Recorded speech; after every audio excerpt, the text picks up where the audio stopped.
I wanted to be a French interpreter and work globally. That's how I spent most of my 20s working for different organizations. But ultimately, I wound up doing some work for an organization called Rotary International, and I was in their education division, and I was headquartered at a university in Canada. That was really what began my interest in realizing higher ed is the lane that I want to be in. And I've largely been working in education ever since. Been at UK now for about 4 years. I was at Morehead State University for the better part of a decade prior to joining UK.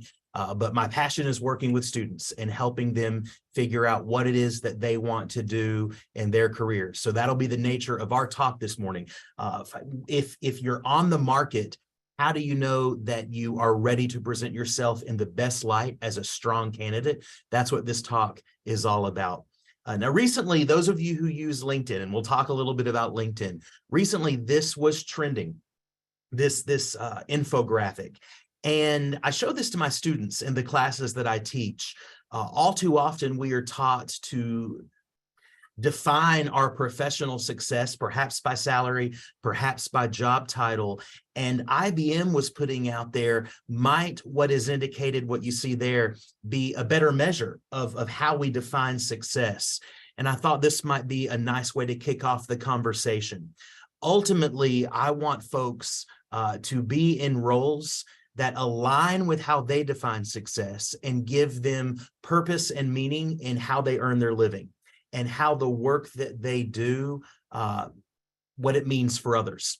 And so I want to do a flyover in this presentation of 4 key areas that you might want to, you being anyone who wants to be on the market, would want to check in with themselves on. And I'll lead by saying that every one of these 4 buckets that we'll dive into could be its own presentation. So I will acknowledge that the way that the time that we'll spend together this morning, will dip a little bit into each of these 4 buckets, hopefully just enough to give a really solid best practices overview, but understand that any of these topics could be their own entire conversation. Along the way, y'all, if any of you have questions, please feel free to take yourself off of mute and we can talk about anything that's on your mind. I'll also keep one eye over here on the chat thread. And then, of course, I'll try to finish up in time for us to have any questions. But I hope that our time together will be meaningful. At the Graham office, we have a guiding philosophy that sort of orients what does career strategy and career development mean. What we've done with what you see here, learn who you are, plan where you'll go, get where you're going. Yes, this is largely aimed at students when we present this, but it's meant to take complicated career development theory and all the strategy that goes behind it and put it into something that's digestible and easy to understand. And in the 4 topics that we'll go through this morning, we'll talk a little bit about where and how these pieces show up. But first and foremost, I want folks to have a good sense of self-awareness. What is it that I bring to the table? Beyond simply the degree and what that implies, but beyond the degree that's behind my name, what am I bringing to the table in terms of my talents, my strengths, my passions, my interests? Where can I put this education to use, and where in the world of work will I best find the right ground for me to be standing on? And then how can I get there? And when I'm on the market, how am I showcasing what I have to offer to best advantage? So let's start off with that self-awareness and job satisfaction. This is about connecting who you are as an individual, in this case as a candidate, to what you want to do professionally. And let me show you a statistic that might be a little bit surprising. This comes from Gallup. Gallup has been tracking this kind of a question for decades, and they have found consistently that about, I'll call it 3 out of 4, let's call it 75% of college-educated workers are not happy in their jobs, not happy in how they're earning their living. And these are people, when I'm telling this to students, I say, y'all, these are those who got the degree, made it to the finish line, and are now successfully employed, but they're unhappy. And for me, as a career services professional, I almost take this as a personal challenge. I want my students to be in that 25% who are truly engaged and truly fulfilled by how they are earning their living and being a professional in the world of work. And so what does it take then to be in that 25% and truly feel like you've gotten it right? Well, that's what I want to talk about next. Career counselor is going to tell you that you want to check in on what we call the VIPs, the very important parts to career alignment, to career self-awareness, if you will. So your value motivators, your interests, your personality wiring, and your strengths and your skills. And I'll walk through each of these individually with some slides here in a moment, but I'll give you a quick flyover of what I mean. We'll start with value motivators. Everyone's value motivators are different. We all are motivated in different ways. For some people, it's earning potential, i.e. salary. For some people, it's geography. A lot of folks are going to say, I want my career to be in a certain city, in a certain state, whether that's family connections or just an interest in that part of the country. So for some people, geography is a very important value motivator. For others, it's not. I work with students who will tell me, look, the job that I want to do is important. Doesn't matter to me if that's in Atlanta, Charlotte, Dallas, Boston, doesn't matter. Other value motivators that would resonate are some people want a very flexible work-life balance. Some people want the opportunity to have a very structured, stable set of what it is that they do. Other people are very motivated by risk and reward. What I would tell anyone is that you want to really, though, get a lock on your value motivators. You know, not your friends, not your neighbors, not your family members, but yours. Your interests. What do you like? What really gets you into the flow? I think for most of us here on this call this morning, education, working with students, higher education, probably intersects with our interests, or else we would likely not be here. But even within that, are you interested in technology? Are you interested in art? Are you interested in any number of things, sports? I mean, a university is a good microcosm for the world at large. There are so many different pockets of what makes this campus function. And there are those of us plugged into all sorts of different corners. And a lot of that, I'm sure, has to do with our own personal interests. Personality wiring. Some people are wired in what you might have heard extroverted ways. Other people are naturally wired in more introverted ways. Some people are wired to prefer structure and routine, while other people really prefer flexibility and go with the flow, and every day looks different. And there's no right or wrong, but understanding how you are wired and then being able to say, is what I do going to be a good fit for my own wiring and my own preferences, how I tick, if you will, that can be important. And last but not least, our strengths and our skill sets. And can our natural talents be brought to bear in what we do for work? And when those VIPs are satisfied, you're going to be in good shape. And by the way, your VIPs, and within all of us, there are multiple different ways that we can and would be happy. In my own, I mentioned briefly in the intro, I started off in interpreting and marketing work. I eventually made a transition into education. All the different pivots that I have made, and ultimately career advising, all the different pivots that I have made in my own career make sense to me. All along the way, my VIPs have been happy. So know that there's no one thing that any of us could or should do. There's a multitude of opportunity and within all of us, but the through line needs to be, are my VIPs satisfied? I would suggest that people who are not happy in their work, one or more of their VIPs are out of whack. So let's look at each of them now in a little bit more detail.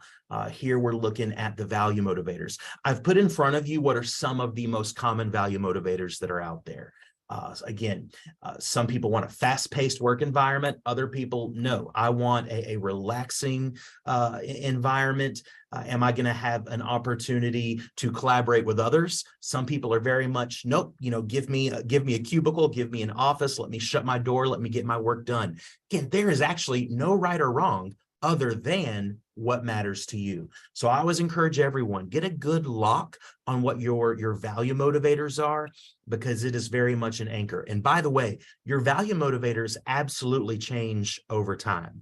In my early 40s right now, the things that I value might not look like the professional things that I would have wanted or needed fresh out of college in my early 20s. So your value motivators absolutely shift and change with time, and that's natural and that's normal. So be aware of that as well. Ask yourself, what's really important to me when I'm looking at a particular employer? Maybe an offer has been made. Check to see what sorts of things are on offer, and ask yourself, Is this what I need? Is this what I want? In the last 3 years with the global pandemic, and I think everyone on this call probably understands just what a disruptor in the professional space the pandemic has been in terms of hastening the evolution of the modality of work, the hybrid nature of work, the remote nature of work, and where and how that's a good fit. Now, in some industries, and in some corners of industry, that's not, being in person is necessary. And other corners of work, being very flexible with your modality is absolutely possible. And the last 3 years have put that on a lightning speed pace of where it might have been had the pandemic not happened. What are the salary opportunities? What are the benefits? These are all things to be checking in with when you're on the market, when you're looking at a role and asking yourself, does this align with what I value? Does this align with what motivates me? Let's move on now to interests. If I were to get all career counselor about it, I would tell you that the world of work and everything from an architect to a career counselor to a computer engineer to a physical therapist and everything in between, all the work that we do kind of lives in these different buckets, these slices of a pie, if you will. And careers can be considered at their core, realistic in nature, investigative, artistic, social, enterprising, and conventional. And we all have maybe 2 or 3 of these slices that often resonate with us pretty highly, and usually not so much the rest. And if you work with a career advisor or a career counselor, we can have tools that can help you identify, what slices of the pie are really mine. Just for example, social, artistic, and enterprising, that sort of bottom right half of this grid is where my interests often are, but someone who is very hands-on, maybe in engineering, or they work in sports or any number of things, maybe they are more in that realistic category. Or if you are in HR or accounting, things like that, you might have more conventionally oriented interests. But just having a lock of what are my professional interests and are those being satisfied is really key. We talked about personality, and there's lots of different tools that are out there. And across this campus, both at the career centers and in HR, you can have access to some of these. You might have heard of the DISC or MBTI. Most corporations use their own proprietary in-house personality assessments. The students and I here at Gatton were recently making a company site visit here in town to Temper Sealy. They, by the way, have their own in-house proprietary assessment that they use to gauge personality and fit, to get a sense if someone's going to be a good culture and personality fit for the nature of the work of that role. So just putting it out there that personality assessments are very common, certainly in corporate America. And we have different sorts of personality assessments that we can use to help people get a better sense of how am I wired, what do I prefer, how do I tick. I think any of us who have siblings can probably relate. My brother looks a lot like me. We're similar in age, had a very similar upbringing. We're very different night and day in terms of how we're wired. And what I do for a living is a good fit for how I'm wired. What he does for a living is a good fit for how he's wired. Last but not least, in the VIP's strengths, and a very, very powerful tool that's used both here on this campus and across corporate America, I can tell you, is the Gallup Clifton Strengths assessment. It used to be called Strengths Finder. Some of you might be familiar to it under that name. It was recently rebranded as simply Clifton Strengths. But what it does is it helps people understand where and how their natural talents can be brought to bear in a professional setting and turned into a professional strength. And there are actually 34 different themes, if you will, and the assessment helps you get your lock on your top 5. And then from there, you're shown where and how to apply those natural talents and develop them into professional strengths. And so, again, this is an assessment that is used on this campus. And if you've never benefited from any of the assessments that I'm referring to, get in touch with me or get in touch with UKHR, and we can connect you to the folks on this campus that can show you how assessments can really unlock a lot of self-awareness as it might relate to the world of work. So In a nutshell, what anyone wants to do when considering how they want to earn their living is have a very strong sense of what am I good at? What do I enjoy? And therefore, those two things being considered, what's out there? Where can I bring this to bear? Where are opportunities within the market? And can I look at some data that maybe shows what are average salaries? What cities are really, areas of opportunity, geographically speaking, perhaps. So folks like me in offices like mine, this is what we do every day with students. And I'm always happy to work, of course, with my colleagues here at UK to have similar kinds of conversations. If you are wondering whether it be within this university, where and how can I grow, but just broadly speaking, as a professional, where is the right place for me? These are important conversations, and this is what career advisors and career counselors do. All right, so that's the first bucket that I wanted to briefly take you into a little bit, is that self-awareness, the VIPs, and how does that connect to the world of work? Now, the second thing that I want to talk about now is personal and professional brand management. When we're putting ourselves out there, what's our reputation? What are we known for? And it's more than just the degree. As I tell students, here in the College of Business, if you're majoring in accounting, for example, well, most of the applicants to the jobs that you're applying to, you're all going to have an accounting degree. But the accounting degree then is not what distinguishes you from your peers, your fellow applicants. It's the you that distinguishes. So what do you bring to bear beyond your professional degree? And that's an interesting question. And I tell students, look, you don't have to be famous. You don't have to be a gazillionaire to have a brand. I probably don't even have to introduce the people who are here on this slide. These people here are so well known for their companies, for what they've built in the professional space, that they probably don't need an introduction. But I tell students, you don't need to be an Oprah Winfrey or a Lady Gaga to have your own brand. Actually, we all have our own brand. In career services speak, we're really just meaning our professional and our personal reputation. It's the intersection of how you see yourself with how other people see you. And when that comes together, that's what we mean when we talk about a personal or a professional brand. And our brand is on offer alongside our degree, alongside our skill sets. It all comes together in what we might call our brand. And I would submit to you that your professional brand connects who you are to what you want to do. And I'll show you how we can articulate our brand in a document like a resume or in an interview. The first thing I would say to you is, if particularly if you use assessments like the ones I've been talking about, they truly give you a framework and a literal vocabulary that can help you describe your brand. Think about your VIPs. Think about the experiences you've had, the roles that you've held, the places that you've worked, the network that you've built, and how other people see you and how they can speak to what you have to offer. All this comes together in your brand. So what is your professional brand? And to the extent that you're in control of that narrative, what do you want your brand to be? For example, I've had colleagues both here and in every place I've worked. I might look at some of my colleagues and think, that person, she is excellent with customer service. More than anything else, that is where she shines. Someone else, when I think of, I've had a former colleague, his name was Chad. Chad was and is a genius with all things data, all things technology, all things IT, and that's truly Chad's brand. If you hire Chad, that's what you're hiring him for.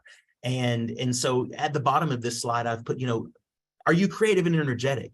Maybe that is what you have to offer. Maybe you're like, no, that's not me. But you know what I am? I am detail oriented and I'm efficient. I'll just let you know, those last two are loosely based on my immediate family. If you think of my mom in the professional sense, creativity, energy, that's my mom. Not really my younger brother, probably, but if you hire my younger brother, whose name happens to be Andrew, if you hire Andrew, you're hiring someone who is detail-oriented and efficient. So this is what I mean by a language and a vocabulary. And then we want that to shine through, again, beyond and irrespective of the degree that we're bringing to the table. It's that personal energy, it's that brand, it's that reputation and that skill set. And here, what I want you to understand, and we probably all intuitively understand this, is that our brand develops not only online through platforms like social media, LinkedIn, everything that we're doing on everything from Instagram to Facebook to TikTok. If you're on any of those platforms, know that your brand is developing online, and you want to be very mindful of that in a professional sense. And of course, our brand develops in person through the human connections and the face-to-face networks that are behind us. And so I tell students, I'll say to everyone here, you want to be mindful of how your actions and your professional work reflects on your own brand, because your network is so powerful. Our network are the people who can help connect us to opportunities. They can write our recommendation letters. They can say a good word for us that might make sure that our resume gets that second glance that it deserves, and all of these things. Of all the different social media platforms that are out there, LinkedIn is the one that has everything to do with our professional sense of self. And so I would encourage everyone here on this call, if you're not on LinkedIn, consider being on LinkedIn. Globally, over 700 million folks across the world use this platform, not only to put their own brand out there. You can put your profile. LinkedIn calls it your resume that never sleeps. So there's that piece of it. You can be connected to all the people with whom you share a professional connection. That is a piece of it. But the third and final piece of LinkedIn, and this is what I find a lot of students didn't realize, is that you can absolutely job search on LinkedIn. Many students are left with the impression that it's simply your online profile, your online resume, and they didn't necessarily understand that it is a massive job board. It is very user-friendly. So you can connect with former alum, you can follow companies, you can do all sorts of things on LinkedIn. But LinkedIn is strictly about the professional world of work and your professional self. So that is LinkedIn in a nutshell. It's a very powerful tool, and we coach our students a lot on it here at the Gatton College. All right, y'all, we're hustling through this. The third piece now that I want to highlight is, well, the resume. I think we all understand just what an important document the resume or the CV is. And what I want you to know is that there's a lot of factors that go into what makes for a successful resume. Now, I'm going to feel free, anybody, to take yourself off of mic if you think you have an answer for this, or you can put it in the chat. But I want to ask you, knowing how important the resume is, how long do you think a hiring manager spends when she or he sees it for the very first time? What do y'all think? How long will your resume be looked at? I see some folks chatting in. Thank you for that, Beth. 1 minute, 2 to 3 minutes, 45 seconds. Minutes. Yeah, 5 minutes. I think someone said 5 minutes, 3 seconds. So we're definitely getting a range here, aren't we? And y'all, this is a little bit of a loaded question. The fact is, I think everyone here is not wrong. Here's how it starts. Initially, your resume is going to get looked at, hiring managers tell us, for about 6 seconds. And if some of you are thinking, whoa, and if you're frustrated by that, I'd be right there with you. Because let's be honest, our resume is a document that showcases the best of what we have to offer in the professional sense. It's our degree. It's all of it. It's the experiences that make us who we are professionally. And surely this document warrants more than 6 seconds, right? Well, there's a little bit of a, yes, it's 6 seconds, but there's a big but behind that. But it's more than that. So y'all, here it is. And yes, I embed cats all the way through my presentations. Not only, of course, because we're the Wildcats, but I have 2 cats at home, and I'm a big cat fan. So I see someone has commented on these cats. Yeah, I have a lot of cat cameos in my presentations, in many ways for my own amusement, because again, I love cats, and hey, we're the UK Wildcats. But yes, y'all, it's actually a complicated thing. So here's what it is. Your resume will get a quick 6-second glance. And in that 6-second glance, what the hiring team is doing is deciding, does this document belong in what I call the yes pile or the no pile? And obviously we want to be at the yes pile. What gets you in the yes pile? Well, in second number one, we're looking at the format. The format is just from a strict organizational and visual point of view, does this look clean and polished and organized? The resume could be written in a language that I don't even speak. I don't speak a word of German. It could be written in German, and I would know if I liked the format of this resume. So that's second one, let's call it. The other 5 seconds in that quick top to bottom scan, they're looking for relevant experience. Where have you worked? What roles did you hold? For early professionals, they're looking at where did you go to school and did you get a degree? And let's look for your GPA. That's less, of course, certainly less important the further out you get in your career. But a snap decision is made, and a compelling resume will land in the yes pile.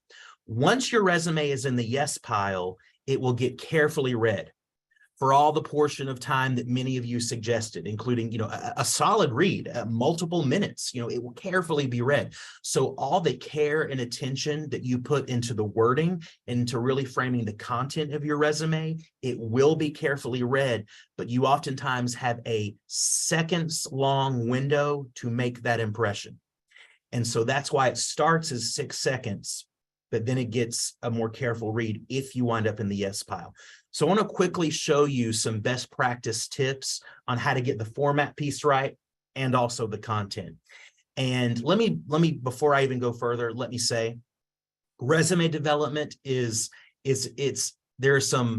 it is a subjective thing. You could talk to me, you could talk to your colleagues, you could talk to friends who are successful in their roles, and everyone will probably have a slightly different opinion. We here at UK Career Services, we check in with employers annually at what we call our Employer Summit to get a sense of what are the current trends and what resumes need to look like. So the advice that follows is born from that very careful check-in that we do on a regular basis. And right now, I want to warn you that templates can be a very complicated thing. I would urge you to avoid a template for your resume. A template, if you're not familiar with what I mean by that, it's a downloadable document where the formatting is pretty much taken care of. This template here that comes from Moo. Moo develops resume templates. You can get them from Google. You can get them from Microsoft.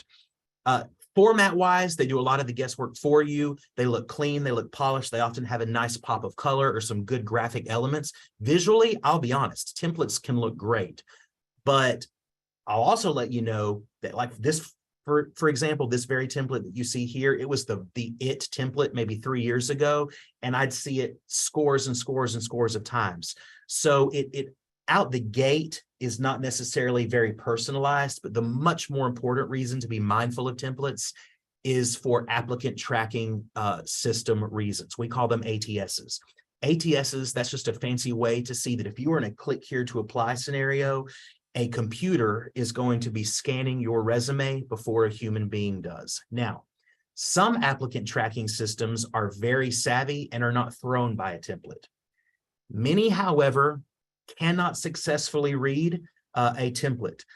Some templates use columns, some templates involve embedded tables, and the applicant tracking systems can't successfully scan it. For that reason alone, I would encourage you then, and this is what we tell our students here at UK, keep it original. A Word document that is table-free, that is template-free, will survive 100% of the ATSs that are out there. Now, let me give some context to this, though. If you are in a creative profession, if you are in the arts, if you are in marketing, and you want to actually show, hey, I actually made my template. I didn't just download it. I crafted it. I made it. And I want all of those interesting flourishes to be a part of my brand. What I would encourage you to do, absolutely, there can be value in that. Use that resume, that template, that visually driven resume. If you can hand it to a human being, or if you can insert it as an email attachment to another human being, and it's that human to human transaction, you'll be just fine. But if you're ever in a click here to apply scenario and it's the ATS that you're up against, you want to have a parallel version of your resume that is ATS friendly. So I want to tell you that.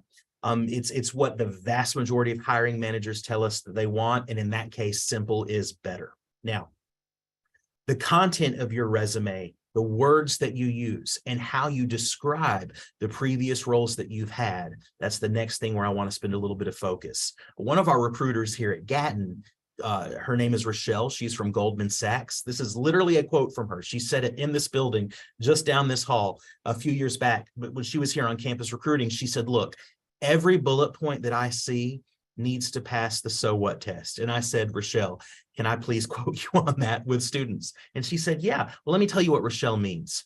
When you talk about your past roles, you don't want anyone reading that resume to have to say, so what?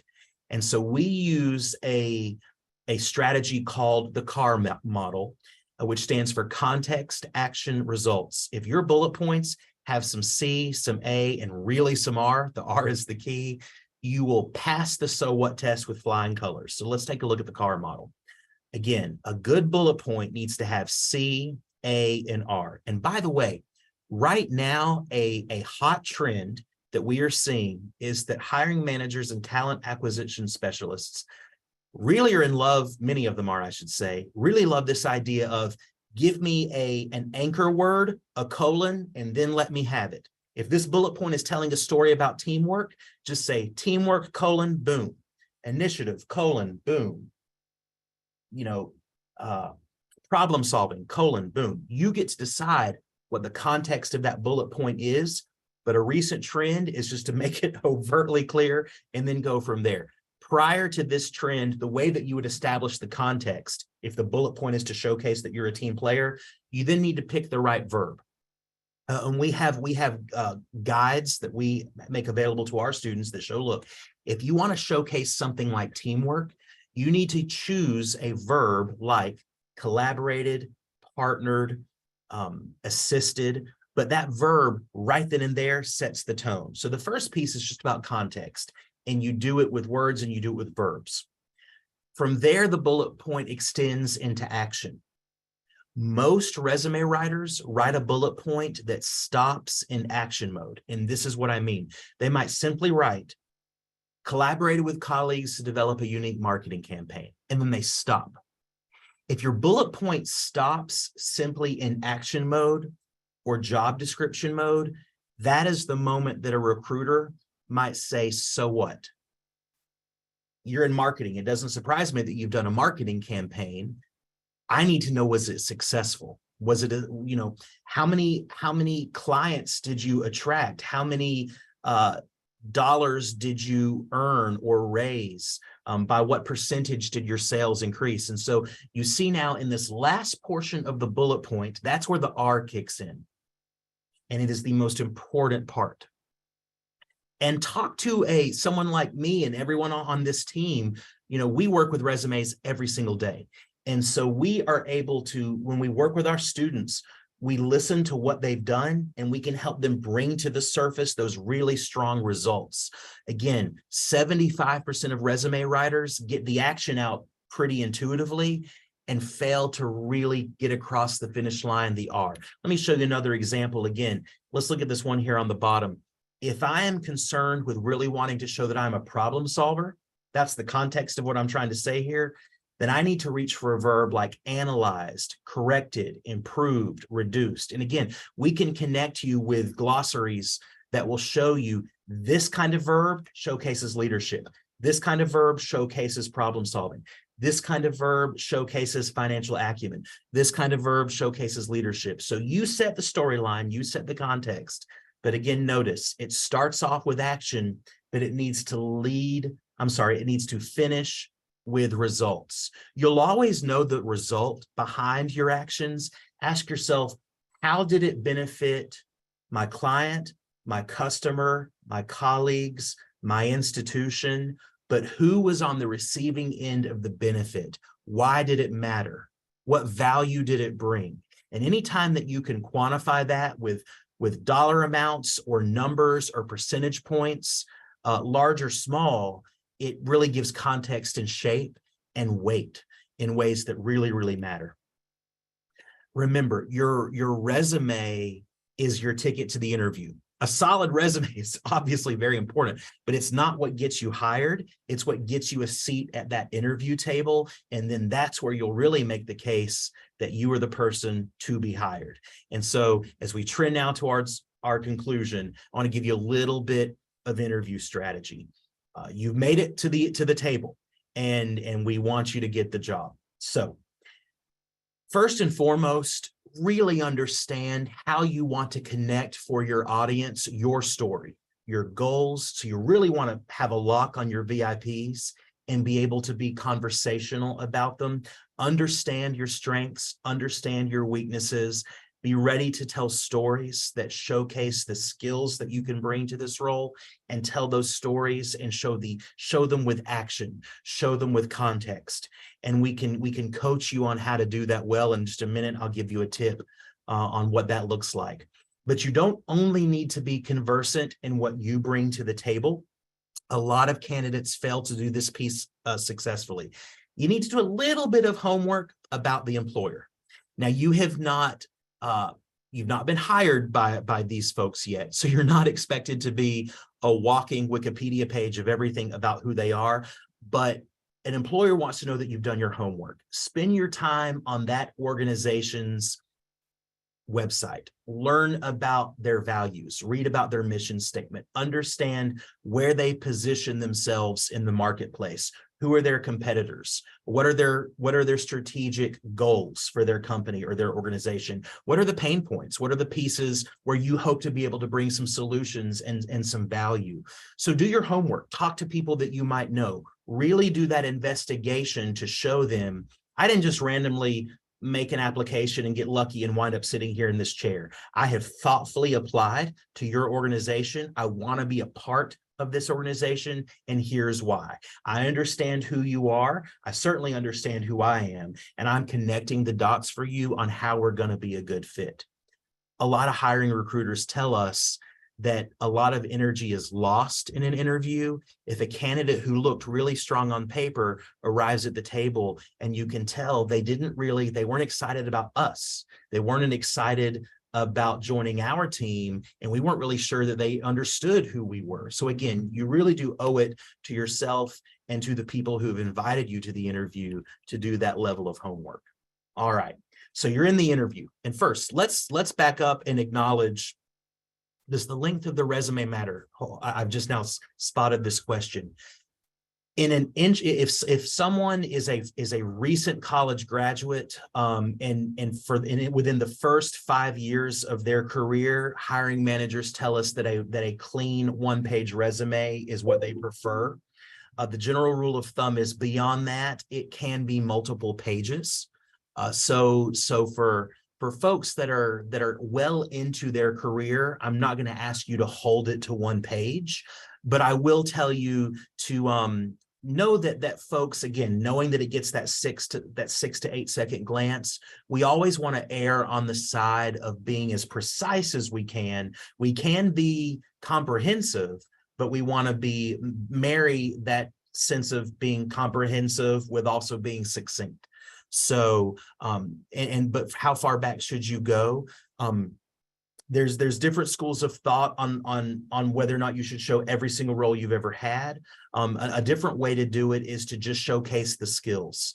I would encourage you, reach out to any of us at the career centers here on campus, and we can look at your particular, at anyone's particular professional past and decide where they are in their career and what they're going for, and decide then how to present it on paper. Because in this case, we probably want to tailor it pretty specifically. All right, so when you get to an interview, let me first acknowledge interviews for most people are understandably stressful. There's a certain degree of pressure on our shoulders in an interview. And most interviews are going to ask you a range of questions, 10, 15, maybe 20 questions. But let me tell you this, the vast majority of questions that you will get in an interview are actually just cleverly disguised, if I may, variations of these 3 questions. Can this candidate produce? Can this candidate problem solve?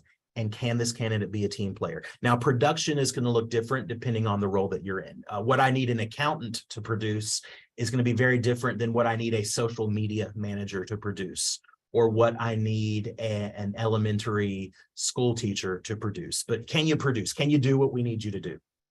But can you problem solve? Can you be a team player? And so go into the interview. I tell folks to have 3 stories that they are ready to tell, just like that, if the question gets into the territory of production. If the question, if I hear the question and they're like, Josh, can you tell me about a time that you were working with a client and they were dissatisfied, and how did you help them come to, I instantly hear that and I know it's a problem solving question. Or if the question is, Josh, can you tell me about a time that you were working with your colleagues and together you did blah, blah, blah. Well, that's a teamwork question. I immediately know. And so if you come to the table with a library of stories that you can tell, if you come up with 3 stories for each of these 3 master questions, that means that you have 9 stories that, just like that, you hopefully can talk about and lean on during your interview.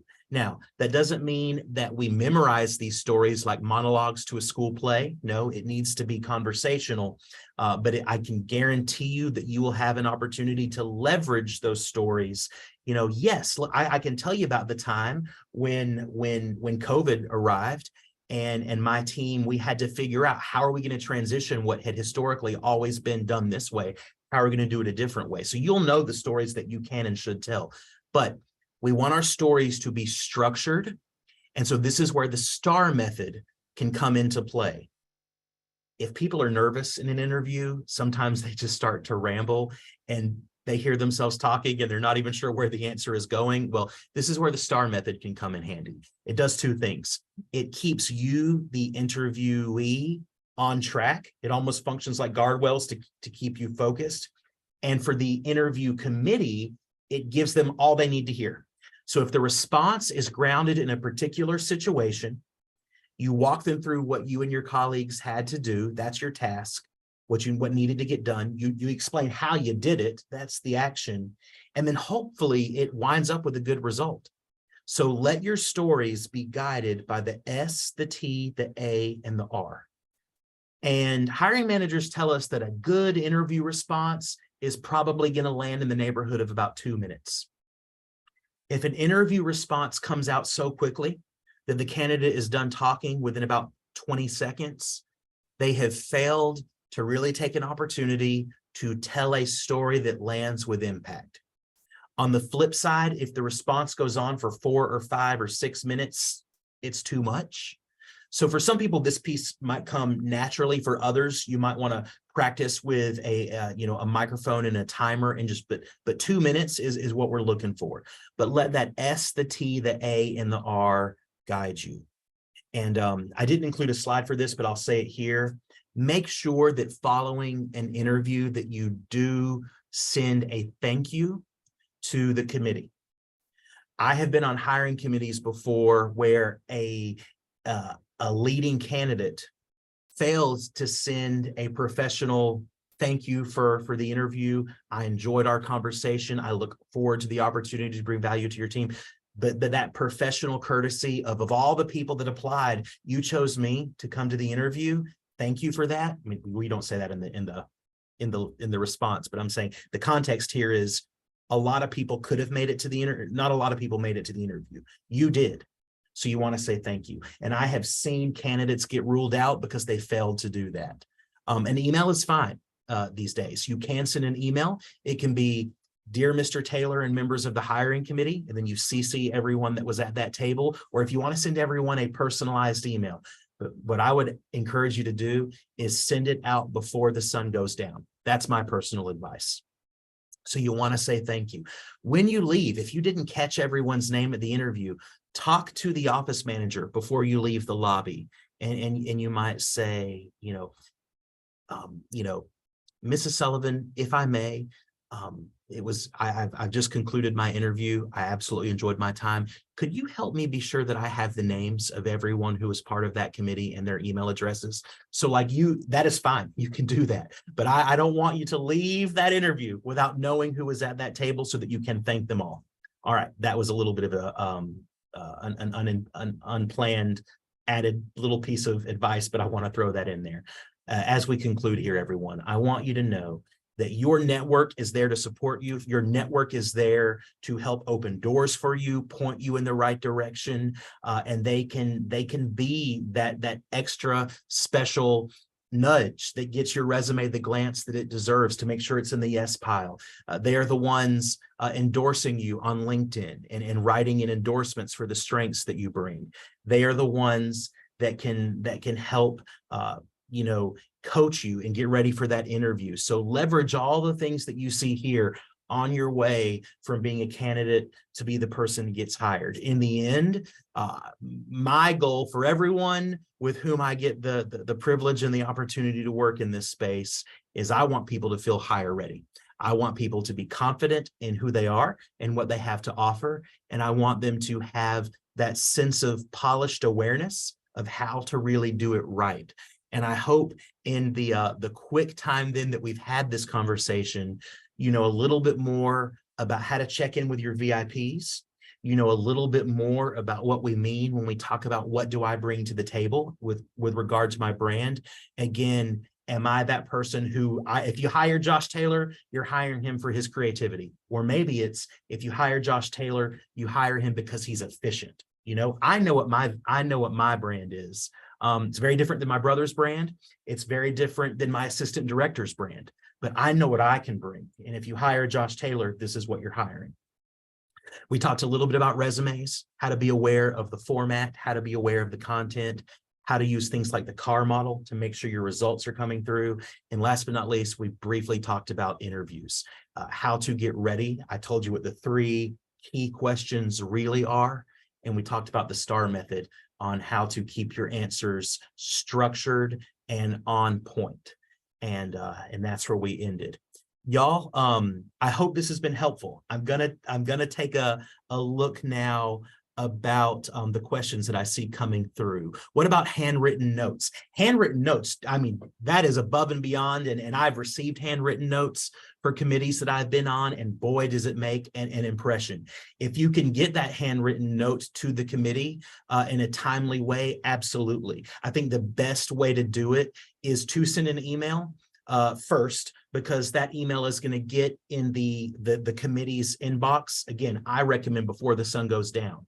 And then as an added layer of to show what an amazing professional who goes above and beyond, that handwritten note can only help. The only caution with handwritten notes is if you're putting it through the mail or whatever channel you're using, I wouldn't want too much time to go by for there to be any kind of lag. So I've had candidates who do it both ways, and hey, that really makes an impression, which I think is great.